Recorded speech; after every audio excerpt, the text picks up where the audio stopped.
Hello, good morning mga farmland. Nandito po ako sa property located po sa San Pablo City, Laguna. At ang location ng property maganda mga farmland kasi po ayan po yung mga private resort. Madaming resort dito sa kalapit ng property. Yan nga po, yan po yung Victors. Tapos ito po mismo yung pinaka-property. Yan. Simula dito, dun sa may bahay na yon, yung pader ng bahay na yan, papunta po dito yung property. So, along Barangay Road siya. Ayan. Ang frontage po, kung nakikita nyo, may tao doon. Hanggang dun po yung pinaka-property. Madami pong tanim na rambutan. So, panay rambutan po ang tanim. Patag po ang property. Hindi po kayo mahihirapan, wala pong slope, wala pong bulubundukin or kung ano man. Tapos, ang kagandahan po dito sa location, ito po ay dito po located sa Santa Filomena ng San Pablo. Ito po ay pataas, so iwas baha. Ayan po ang linya ng kuryente. May signal po ang cellphone at internet connection. Meron din po ditong linya ng tubig. Ito po ay titulado, clean titled. May sukat po ito na 8,047 square meter. Clean title, buhay po yung nakapangalan sa titulo. Ito po ang layo po nito mga farmland sa BIR San Pablo ay 1.5 kilometers at ang layo naman po nito sa SM San Pablo City ay 2 kilometers. So maganda siya mga ka-farmland kasi accessible po ng sasakyan. Ayan nga po ang kalsada. So tayo, tutur ko kayo kung saan makikita nyo ang ibang nilalaman sa loob ng property. Ayan po, hanggang dun po yung property kung saan po may babaeng nakatayo, yung nakapayong. Ito po, ito resort po sa tapat. So madali pong matuntun itong property at ito na nga po siya. So estimated siguro ito ay may 30 to 40 na puno ng rambutan. So meron din pong mountain view kasi kita po yung bundok doon.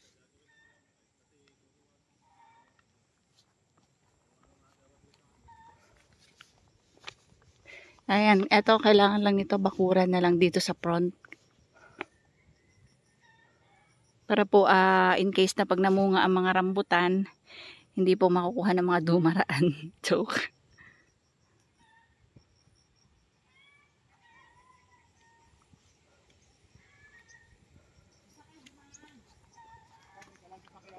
Nay, saan yung pinaka-boundary?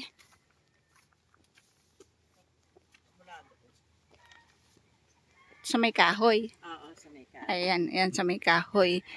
Papunta po doon. So estimated po 50 meters frontage. Oo, mga 50 meters. Sa 50 meters. Dito sa part na to, konting linis lang. Malaano naman, hindi naman siya masyado masukal, so malalambot lang. Yes, kaya nga Nay. So papasukin namin ang pinakaloob ng property. Estimated nyo po mga ilang puno? Siguro baka po ito ay may ano. Bibilang ko na rin sa akin pamangkin ko. Ay siya. Sige po, para po sure. Ayan dito, pasok kami sa loob ng property. Siguro abot ng 40 kaya ito. Estimated lang. Tapos yung baga may boundary doon ng mga blockay ng Paganto po. Opo, yun naroon, sabi mo sa subdivision, ayun ang pinaka-boundary. Sige po. Tapos dito yung sa side ng bahay, ano po? Sige, okay lang. Ako na lang, Nay. Ayan, so nandito na ako sa loob ng property. Lilibo tayo.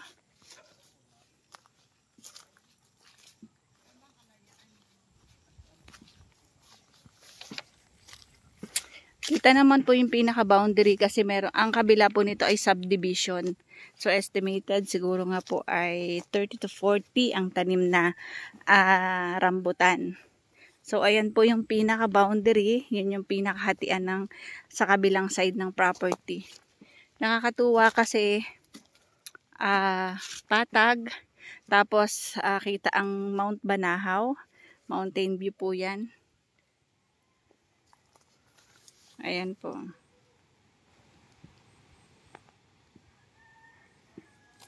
Accessible po. May linya ng kuryente, may linya ng tubig, may signal po ang cellphone. So, malapit siya sa city. Ang estimated po nito, nalayo po nito sa pinaka plaza ng San Pablo ay 4 kilometers.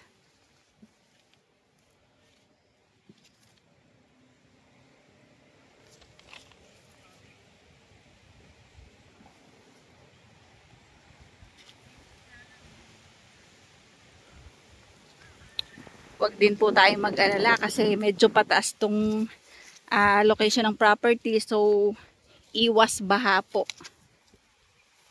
Ayan, may mga ka-boundary dyan. Nakakatuwa kasi mabababa po yung mga tanim na rambutan. So, pwede pa din pong singitan ng iba pa pong pananim kung gusto nyo po lagyan ng lansones. Kasi more on rambutan lang po yung mga nakatanim. So, ayan, yan po ay yan po yung boundary, yung pader sa kabila ng bahay.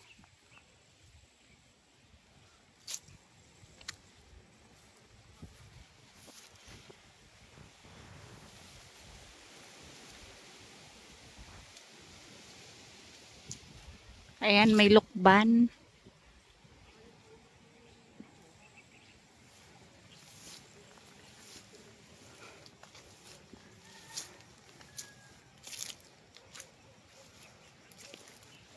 Ito po ay kalapit ng subdivision. So, ayan, yan po. Boundary po yan ng property.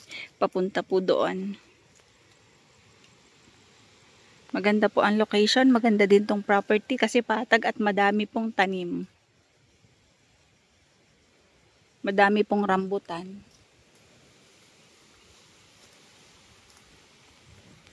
Ang sukat po nito mga farmland ay 8,047 square meter po at ang benta po ng may-ari ng lupa ay 1,500 pesos po per square meter.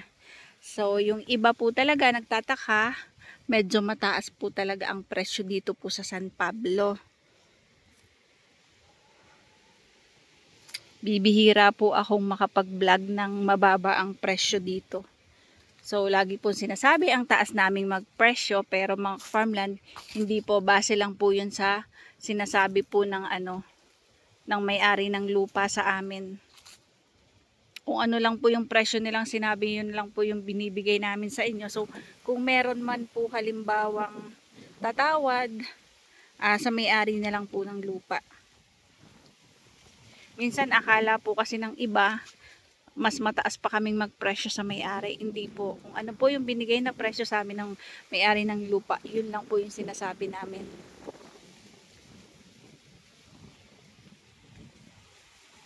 Yan po, boundary. Pag ganyan po, papunta po doon. So, itry kong lumapit dito sa may kabayo.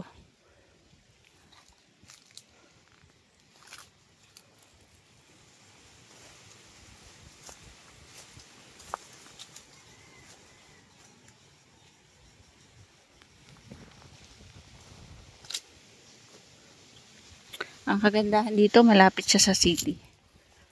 BIR San Pablo, 1.5 kilometers. SM San Pablo, 2 kilometers.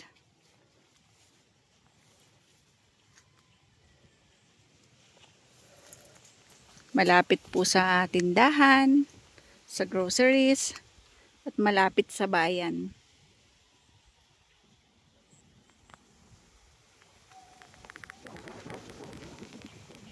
Yun po ang Bundok Banahaw.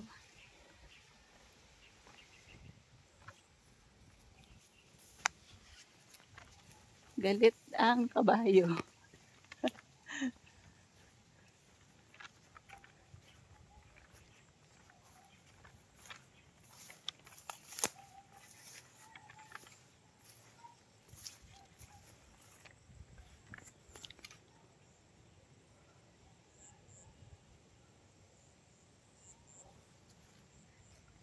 Presko ang hangin dito kasi madaming puno. So, malakas ang hangin. Yung iba kasing part na napuntahan ko dito sa San Pablo, kahit sobrang init.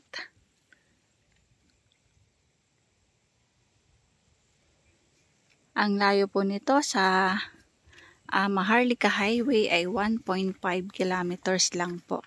So sa mga client ko na naghahanap po dito sa San Pablo City, Laguna, ma'am, ito po, pwede ko pong i-offer sa inyo ito. Sabi niyo gusto niyo po yung malapit sa airport, so malapit din po sa highway.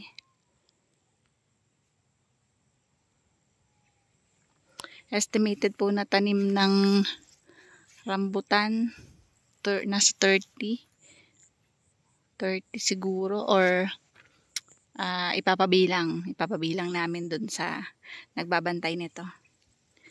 Ang frontage po, 50 meters frontage, at madami pong nakapalibot na may mga resort po dyan sa tapat, meron pa po dun sa dulo.